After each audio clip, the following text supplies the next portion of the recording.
Hello friends, welcome to arithmetic. मैं हूं पिंटू सिंह। दोस्तों, आज हम लोग क्लास 10 एनसीईआरटी गणित में वास्तविक संख्या की जो एक सवाल है कि रूट 7 एक अपरिमेय संख्या है, साबित करें। तो हम लोग उसी को साबित करने वाले हैं कि रूट 7 एक अपरिमेय संख्या है और कैसे है। तो आइए, ये जो समस्याएं हैं ये हमें कई बार जो कमेंट में आ चुका है कि सर बताइए प्लीज कि रूट 7 को अपरिमेय संख्या है कैसे साबित करें। तो आज उन्हीं लोगों के लिए स्पेशल ये वीडियो बनाया जा रहा है कि रूट 7 एक अपरिमेय संख्या है कैसे। ध्यान दीजिए, समझ में आ जाएगा दोस्तों। तो सबसे पहले जो रूट 7 है वो अपरिमेय संख्या हमको कहा जा रहा है कि साबित करना है, तो हम उसका विपरीत जो है उल्टा मान लेंगे कि रूट 7 एक परिमेय संख्या है। आइए तो लिखेंगे कि माना रूट 7 एक परिमेय संख्या है।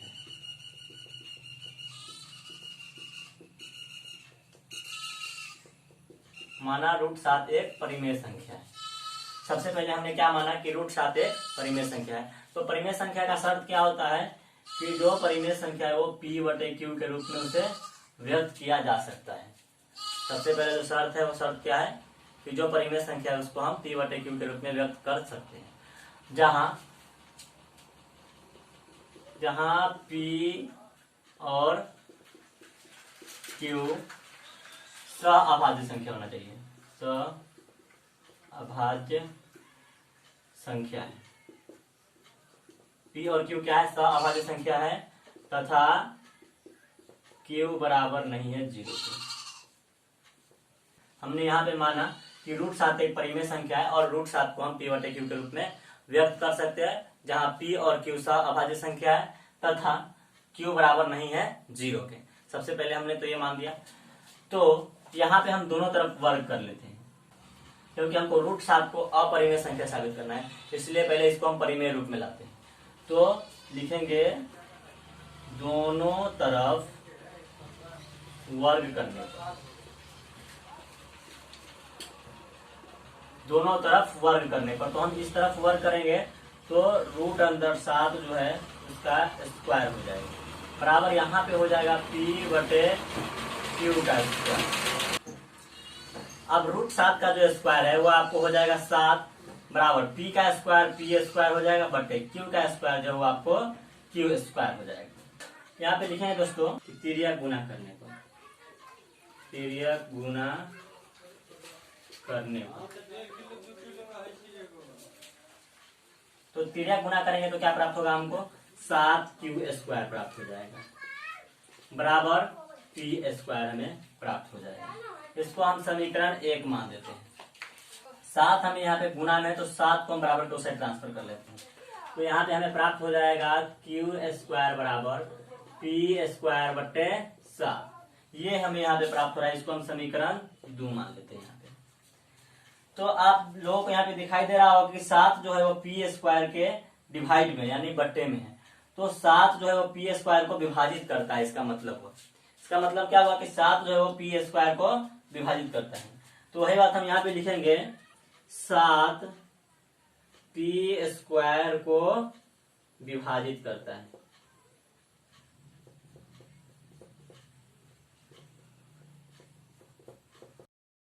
प्रमेय 1.3 से। आइए यहाँ पे लिखते हैं प्रमेय 1.3 से। यदि 7 जो है P² को विभाजित करता है, 7 P² को विभाजित करता है, तो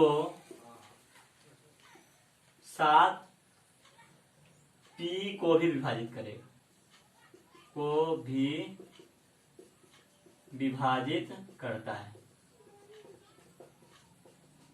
इसका मतलब क्या हुआ कि 7 जो है P² को विभाजित करता है, यानी P को भी विभाजित करता है, यानी 7 जो है वो P का गुणनखंड है। यहाँ पे लिखेंगे कि 7, इसलिए 7 जो है वो P का एक गुणनखंड है। क्या है? गुणनखंड। आइए आपको इसको दिखाते हैं एक एग्जाम्पल के द्वारा। मान लेते हैं 21 के स्क्वायर को यदि 7 विभाजित करता है। यानी 21 का स्क्वायर कितना होता है 441/7। इसको हम काटते हैं तो 7 से 6 बार में कटेगा और यहाँ पे 7 3 21 यानी 63 बार में कटता है। तो 7 यदि 21 के स्क्वायर को डिवाइड करता है तो 7 आपको 21 को भी विभाजित करेगा। जैसे 7 3 21 यानी ये 7 अगर आपको 21 के स्क्वायर को विभाजित करता है तो 7 21 को भी विभाजित करेगा और इसका गुणनखंड होगा। जैसे देखिए 21 का गुणनखंड क्या होगा 3 गुणे 7, ये इसका जो है गुणनखंड होगा 7।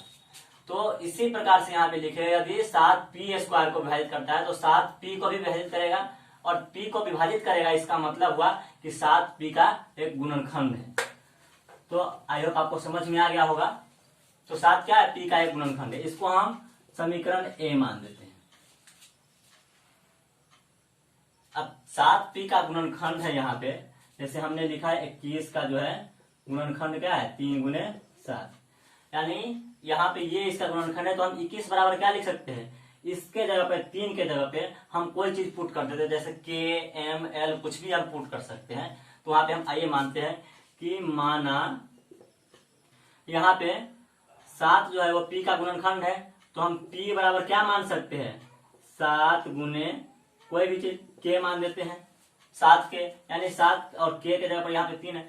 तो इस प्रकार से हमने यहाँ पे मान दिया कि माना पी बराबर 7 गुने के, इस प्रकार से हमने माना, यानी 7 के हमने माना क्योंकि वो उसका गुणनखंड है। तो आइए पी का मान जो हम समीकरण 1 में डालते हैं, तो लिखेंगे पी का मान समीकरण 1 में रखने पर, तो समीकरण 1 क्या है 7q स्क्वायर बराबर पी स्क्वायर, 7q स्क्वायर बराबर पी स्क्वायर। 7q स्क्वायर तो रहेगा ही और p के जगह पे यहाँ से हम जो मान है वो पुट करते हैं 7k, तो 7k का स्क्वायर यहाँ पे हम पुट करते हैं। अब देखिए यहाँ पे हो जाएगा 7q स्क्वायर बराबर 7 का स्क्वायर दोस्तों 49 हो जाएगा और k का स्क्वायर k स्क्वायर हो जाएगा, इस प्रकार से। अब यहाँ से हम 49 को बराबर के साथ ट्रांसफर कर लेते हैं, तो हो जाएगा 7q स्क्वायर बट्टे 49 बराबर k स्क्वायर। अगर हम इसको काटते हैं दोस्तों तो ये कितनी बार में कटेगा 7 से 7 बार में कटेगा, यानी q स्क्वायर बट्टे 7 बराबर k स्क्वायर हो जाएगा। ये प्रकार इस प्रकार से आता है। आइए इसको हम सीधा कर लेते हैं समीकरण को, तो k स्क्वायर बराबर हम क्या लिख सकते हैं q स्क्वायर बट्टे 7, समीकरण को हमने सीधा कर दिया। तो जैसे यहाँ पे 7 जो पी स्क्वायर को विभाजित करता है तो पी को भी विभाजित करेगा प्रमेय 1.3 से, तो उसी प्रकार से यहाँ पे भी 7 जो है क्यू स्क्वायर को विभाजित करता है, तो प्रमेय 1.3 क्या कहता है कि 7 क्यू स्क्वायर को विभाजित करता है तो क्यू को भी विभाजित करेगा। तो लिखेंगे कि प्रमेय 1.3 से 7 क्यू स्क्वायर को विभाजित करता है तो 7 क्यू को भी विभाजित करता है।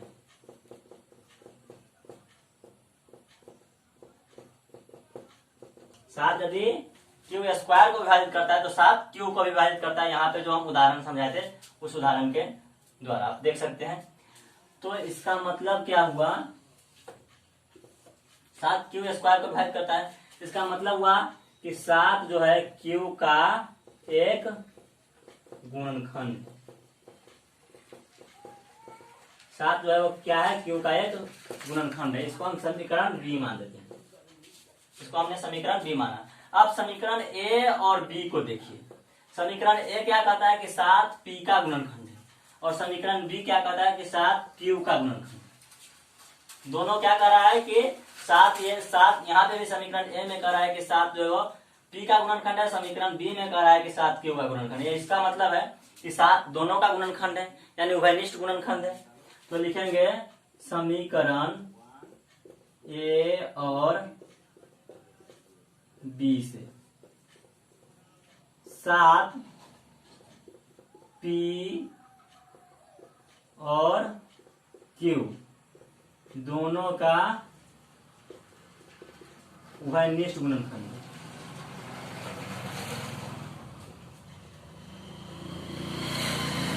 सात जो है पी और क्यू दोनों का उभयनिष्ठ गुणनखंड है, इसीलिए उभयनिष्ठ गुणनखंड है। इसका मतलब क्या हुआ कि पी और क्यू दोनों सह-अभाज्य संख्या नहीं है, और जब सह-अभाज्य संख्या नहीं होगा तो ये अपरिमेय संख्या हो जाएगा, ये परिमेय संख्या नहीं है। तो लिखेंगे उभयनिष्ठ गुणनखंड है, इसलिए पी और क्यू सह-अभाज्य संख्या नहीं है।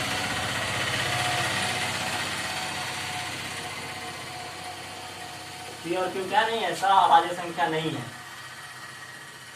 इसलिए हमारी मान्यता गलत है कि √7 एक परिमेय संख्या है।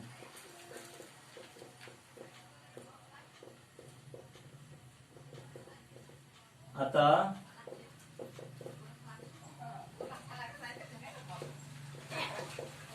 √7 एक अपरिमेय संख्या है।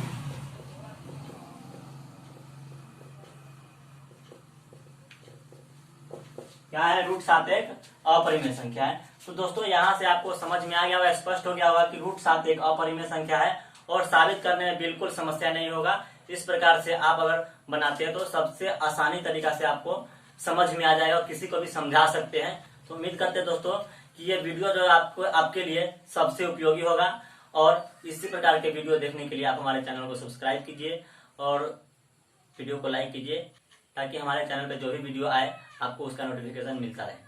धन्यवाद दोस्तों।